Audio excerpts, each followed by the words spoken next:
Well, we got snow today. So my wife and daughter are snowed in at the in-laws. So I'm shacked up here with the dog. How many inches? Oh, it's just like that first dusting. It's kind of like that death crust, where it's just, yeah. Do you guys get snow out there? Mm-mm. Sometimes like a little dusting, but like very rarely. How far are you from like Big Bear or like June or those mountains? Big Bear, an hour and a half. Hour and a half? But I think most of their snow is it artificial? I'm not sure. You guys get spoiled out there. It's nothing like East Coast snow. Yeah. Yeah, like this. In what way? Well, the snow's drier, so it's not that wet, heavy shit, that knocks down power lines and stuff. I'm well aware of. I know what a snowstorm is like. Philadelphia, but Yeah. no, I mean, no, we don't get any snow, but it's hot as fuck. Even in the fall, like it was 93 today, so it gets really old. It's a balmy 34 outside right now. Yeah, so I'd say you're lucky. I mean, I can't deal with the heat. I suffer real bad. I've never asked you this before, but like, are you a Misfits fan? I've never heard you talk about the Misfits or anything like that coming from Jersey. I'm trying to keep you on. You're frozen a little bit. Oh, I asked you. Clear as last time. Are you a Misfits fan by chance? Coming from Jersey? Misfits and Jersey have something in common? Yeah, they're from Vernon, New Jersey. Is that near New York City? Is that near New York? No, it's up by Mountain Creek. So if you ever knew where like... New Jersey is divided up into two very different cultures. The North, which wish they lived in New York, or it's inconvenient for them to live in New York. Yeah, that territory. Yeah, and the South, which is where I'm from, where we didn't know anything about New York. So... Yep. No, I'm a fan of... I wouldn't say I'm a fan. I like Sam Hain. I like November Coming Fire, and I like one Misfits album. What's it called? Walk Among Us. That one's okay. Yeah. I don't listen to it very often. I like the Sam Hain album, November Coming Fire. I like that a lot. I listen to that sometimes, even though it's pronounced Salad, but it's called Sam Hain. I'm not a big fan of Glenn Danzig. Did you hear about his Facebook getting hacked last year? No, I just never liked his self.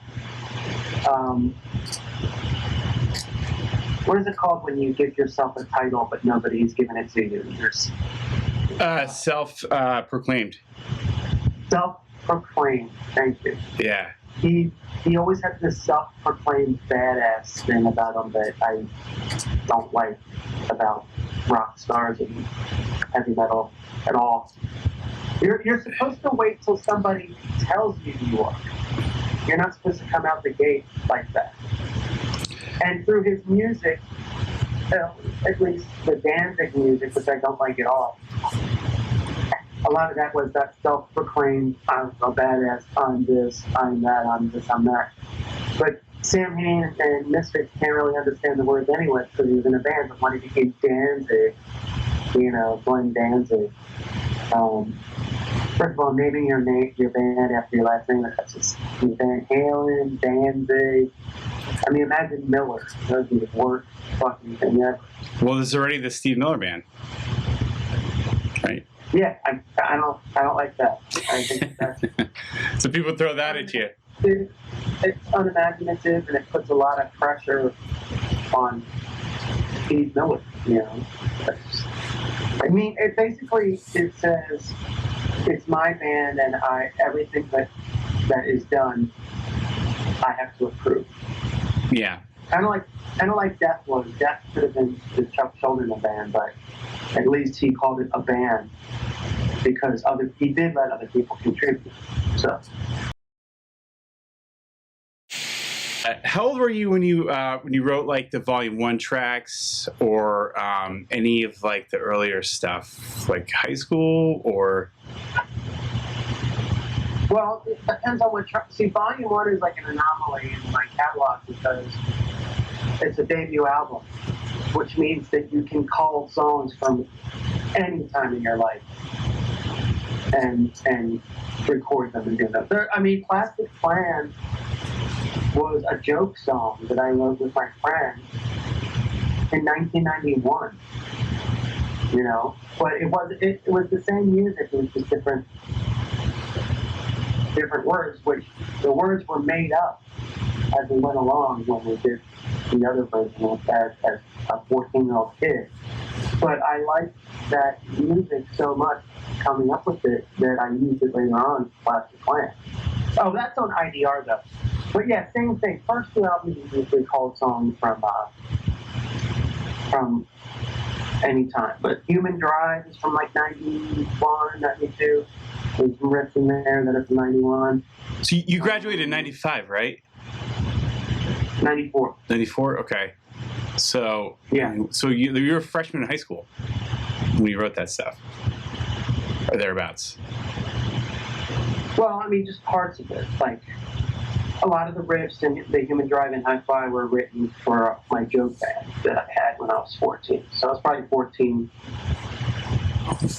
when I wrote that.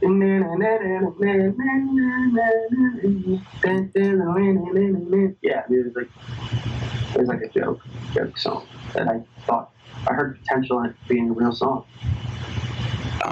That's incredible. Yeah, I wasn't writing music when I was I was just trying to get down the hall without getting thrown in a locker. So the Foreign Objects material would be like about a little before then, or some of it would be like kind of in sync with it? Well, Foreign Objects came after I realized that my first band, called This End Up, was gonna break up. But I found out that they were gonna leave before they told me. I found out through somebody else. So I started Foreign Objects as kind of like a revenge against that. Like, oh, you're gonna leave the band without telling me? Like, you're gonna shock me? Well, I'm gonna shock you with this other band I'm doing. So that's basically what happened. Like it was shocking to them. So I was inspired by losing my first band that I had a lot of ambition and hope for. I was inspired by losing that and came up with the Foreign Object stuff.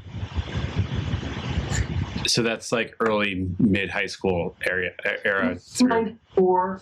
I think there's a documentary and there's footage of us at April's 40th birthday party, and I had just written some.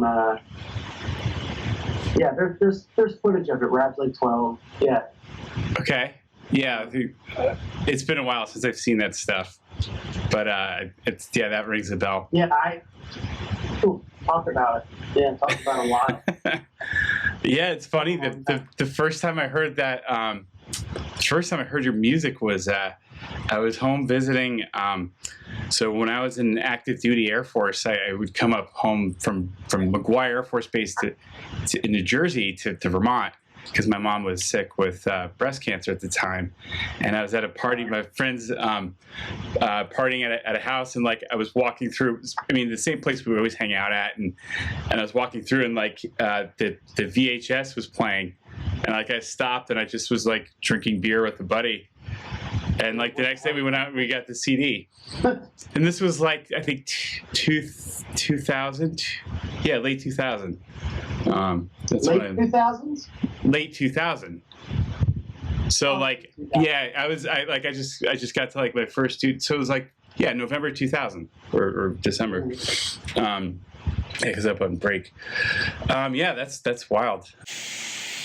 A lot of the time between then and now, has anything changed in your writing style? No. Or practices or anything? So you have like one formula and stick with it? I have one formula and I stick with it because it's pretty much, I think, the only formula. So if you work on something, if you're in a writing mood, I gotta just keep erasing these texts. When you're in a writing mood, the rule for me is I come up with something and I dissect it. And I'll play it a couple of times. If I don't like it, I scrap it. I move on to the next idea.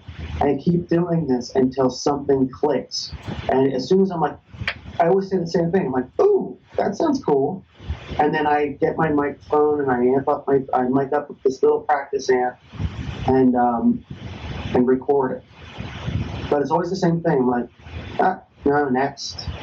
But sometimes I record stuff I know I'm not going to use, just so that maybe the next day I'll listen to it and think differently. But I always say, ooh, that. I say, ooh, that hits me, or I'll say, ooh, that's cool. I'll record that. So yeah, it's the same thing. So do you have like just getting better at it, hopefully. Getting what? I just think that I'm getting better at it. Okay. Yeah, I'm just trying to get like an idea of like the creative process and you know yeah, how. I mean, it's, you know, you can pretty much make anything subpar interesting. You can use different instruments to play it. You can save it with the vocals, save it with the chorus, save it with something memorable in the words or vocals. But I want all my songs to be the best they can be in everything: music, lyrics, and vocals. So there's a lot of songs, I wouldn't say a lot, but there's some songs I've written that I wasn't impressed with musically, but I thought, okay, I'll save this song.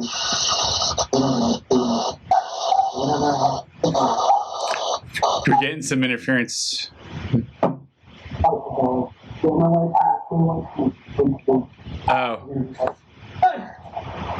No, it was weird. It was like a wind, and then anyway, it was like you had your hand over like the microphone or something. But you heard the dogs. Yeah.